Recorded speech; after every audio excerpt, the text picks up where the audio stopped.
Okay, thank you very much, everybody. I have been working as the editor-in-chief of Title Publishers for the last 5 years, and in these 5 years, I had a few cases when I had to turn down proposals of very interesting books. The books were great, really. And the last example was a couple of years ago. A lady wrote a book, a textbook, to help students prepare for the speaking section of the Russian national exam. And what she did was that she had pictures there, she had sample descriptions, she had excellent exercises there, and the book could not publish, although it would have been a very, very effective textbook. Do you know what the problem was? She took the pictures from the sources to which she had no copyright. So it would not be enough to replace the pictures with any other ones, because the entire text and the entire exercises were based on those pictures she had no right to use. And the publishing house could not use them unless we had to buy them, and that would have been made the book so expensive that it would not be viable at all. And that's one of the problems, how sometimes really good books and really good materials do not get published. Copyright is an important thing, and that's something I'm going to talk to you about. Now, I was going to, oops, how does it work? You know, there are different types of it. Oh, here we go. I wanted to take a look. I wanted you to take a look at some of the cases. I'm going to read them aloud because the text is not going to be large enough. And what I'd like you to do is, if you've seen such things in your life, just raise your hands, okay? So, case number 1. You or a teacher used some pictures of textbooks that your school uses in your leaflets or flyers to show what the school uses. Who has done anything like this? Okay, a few people did it. Students refused to buy a textbook, so the teacher photocopies pages for lessons. Who's done that? Most of us have done it at some time. Popular songs are played at school parties. Okay, most of us as well. In her work time, paid by the school, a teacher develops interesting materials. Now she decides to quit her job, to go to work elsewhere, and she wants to take the materials that she developed with her. Who's done that? Okay, obviously. Why should we waste our work? Next one. You and your colleague jointly develop some interesting materials for a textbook, something which you use in your school. Then you have an argument, and your colleague says, "Okay, I don't like you anymore. I do not allow you to use this book." Who has been unlucky enough to encounter this? Anybody? No, and that's very nice. Now, the thing is that all these cases are regulated by copyright law and can have very serious financial consequences, and that's really important. Now, there are lots of caveats. There are lots yes, but, and no buts. So let's explore them. Now, what does copyright law protect? In Russia, copyright is regulated by the Civil Code, and it protects any creative works, which includes, and this term includes, but is not limited to, works of literature. In bold are the things which are most related to our work as teachers. Works of literature, music with or without lyrics, audio and visual works, software, photos and similar works, derivative works. That's when you take some work, you rework it, and that's called derivative work. And even collections like reading anthologies. This is all covered by copyright law. And the author holds exclusive copyrights to his works or her works, which includes the right to the following things: reproduction rights. So if you copy something, you may breach a reproduction right. Distribution rights. Even if you give something free of charge, it may still be a breach of copyright law. Demonstration right. If you demonstrate a video or if you show some materials in your classroom in public, that can also result in a breach of copyright law. Public performance rights.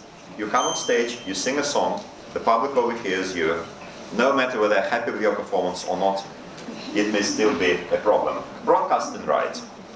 When you transmit something over the school radio system, over the internet or whatever. Translation and derivation rights. Yes, even if you want to translate something, you need to check first whether you have the right or whether you want to ask the author of this work for permission. And the author, of course, can give or cede copyright to another person who then becomes the copyright holder. Now, these things seem to be fairly obvious, but how does it relate to our work? Let's have a look at some more things which are very important. You all know that copyright is marked by the symbol C in brackets. And copyright symbol for music brackets is often marked by the letter P, which is phonograph recording. That's a very old symbol. And copyright is often followed by an explanation of what rights belong to the owner or the holder. For example, all rights reserved. Now, this phrase is not necessary. It is quickly becoming obsolete. But if you see the sign copyright, do read what it says afterwards, because very often you will see phrases like free for non-commercial use, which means you can use those materials if you do not charge money for that. Free for educational use. You may charge money if you use it for educational purposes. So these are the best phrases for us, unbelievable. Okay, so therefore, before using someone else's materials, check the phrase, which follows the copyright symbol. Now, some authors are very kind. They pass their works to the public immediately, as soon as the works are created. Such works are marked as created under Creative Commons license. For example, Wikipedia. You may use any materials from Wikipedia free of charge. You can do anything you like with them. Translate, derivate, make compilations, whatever. They're free because they're created under Creative Commons license. However, sometimes there are such rights as attribution rights. Like, for example, you can take somebody's materials, but you have to attribute, like, that this is the actual creator of those materials. Sometimes the attribution rights require to name the author, or, for example, you may reproduce the work, but you cannot change it. So you have to use it as is. There are other phrases with similar meaning. That's open audio license, open music license, etymonics free music license. So every time you see the words open license, feel free to use those things. How long does copyright work for? Now, in Russia, copyright works for as long as the author lives, plus 70 years after the author's death. And so does it work in many countries, but then we come to territorial rights. So, for example, in some countries, the rights work for shorter, like for 50 years after the author's death. And there are some interesting cases, like, for example, Peter Pan. You all know this story. In the UK, James Barrie bequeathed his work to a children's hospital in London. And after the copyright expired back in 1980s, there was a special act of parliament which said that the hospital will always own this copyright.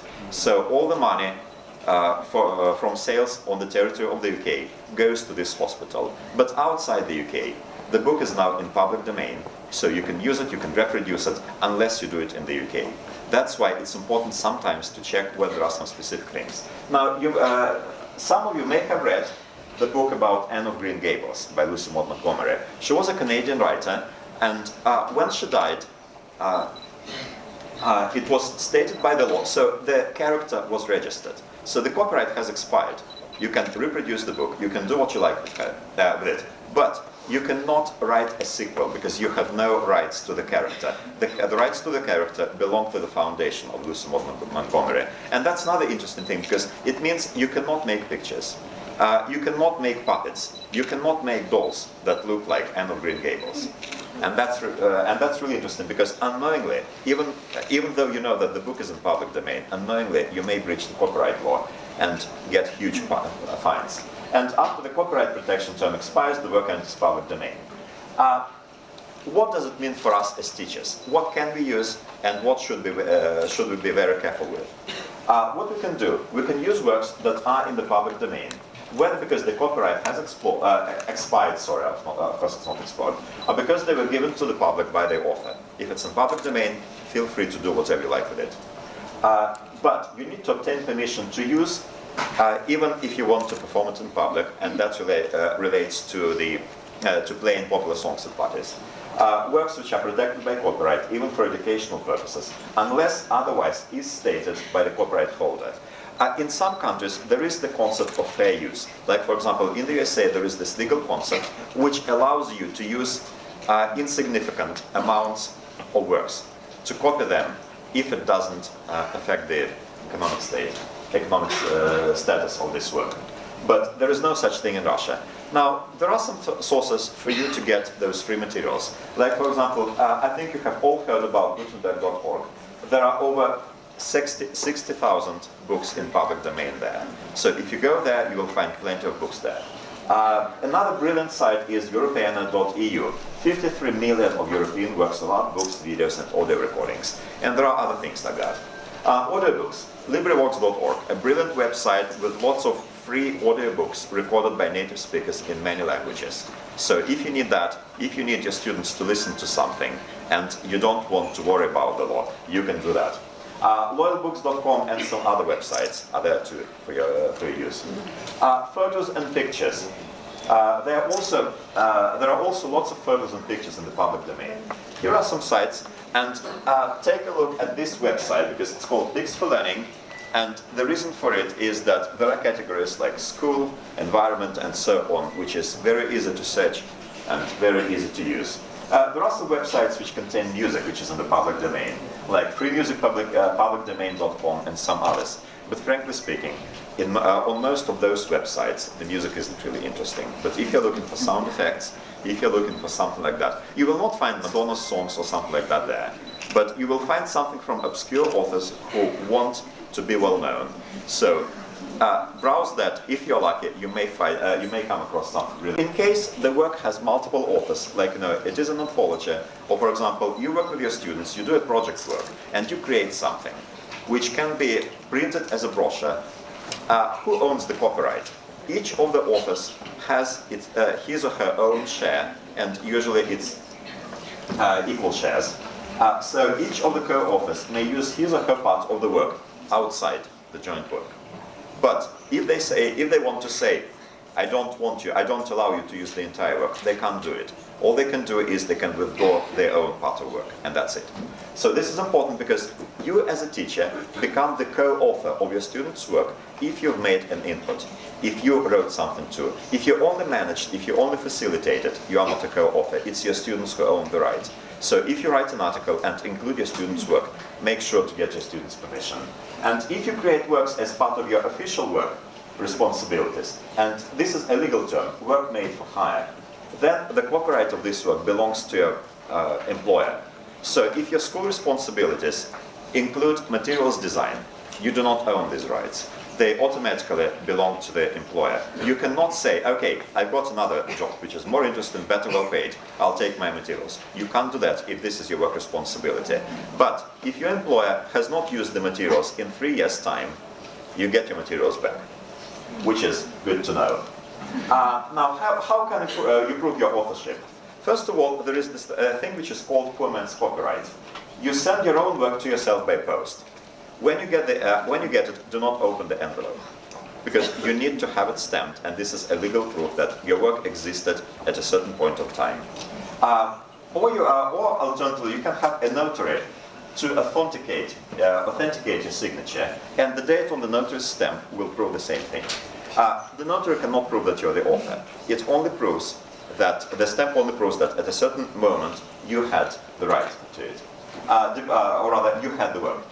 Or you can deposit your work in Russia's Authors Society, or if this is electronic work, you can register your database, it's free of charge, with Informed Register. That's a division of Russia's Ministry of Electronic Things. And always write your full name on your work. Now, this was just a brief overview of these things. In case you want to get more information, I'm going to be here at Title's stand for some part of the day today.